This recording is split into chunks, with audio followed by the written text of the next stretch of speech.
ഹൈദരാബാദിലെ കർണൂലിൽ ഓടിക്കൊണ്ടിരുന്ന ബസ്സിന് തീപിടിച്ചുണ്ടായ അപകടത്തിൽ 20 പേർ മരിച്ചു. ജീവനക്കാർ ഉൾപ്പെടെ 41 പേരാണ് ബസ്സിലുണ്ടായിരുന്നത്. ബസ് ജീവനക്കാർ ഉൾപ്പെടെ 21 പേർ രക്ഷപ്പെട്ടു. മരിച്ചവരെ തിരിച്ചറിയാനുള്ള നടപടികൾ തുടരുകയാണ്.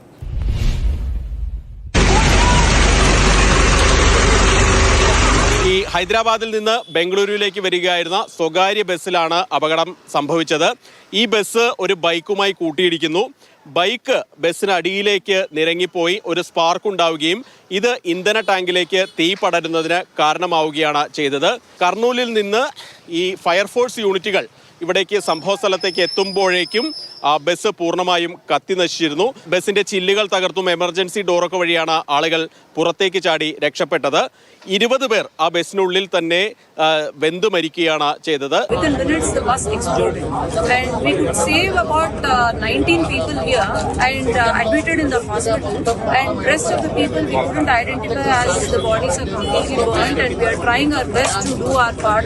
ചില ആളുകൾക്ക് ശരീരത്തിൽ കാര്യമായിട്ട് പൊള്ളലേറ്റിട്ടുണ്ട്.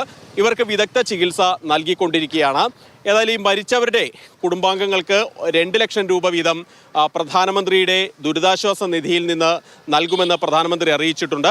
ഈ സാധ്യമായിട്ടുള്ള എല്ലാ സൗകര്യങ്ങളും ഉടൻ തന്നെ ഒരുക്കിയതായിട്ടെന്നാണ് ആന്ധ്രാപ്രദേശ് മുഖ്യമന്ത്രി ചന്ദ്രബാബു നായിഡു അറിയിച്ചത്. DNA പരിശോധനയൊക്കെ നടത്തി മൃതദേഹങ്ങൾ എത്രയും പെട്ടെന്ന് വിട്ടുകൊടുക്കാനുള്ള നടപടികൾ സ്വീകരിച്ചതായി ആന്ധ്രാപ്രദേശ് ആരോഗ്യവകുപ്പ് അറിയിച്ചിട്ടുണ്ട്. ഒരു ദുഃഖവെള്ളി എന്ന് പറയുന്ന തരത്തിലേക്ക് തന്നെയാണ് ഇന്നത്തെ പ്രഭാതം പൊട്ടിവിടർന്നത്.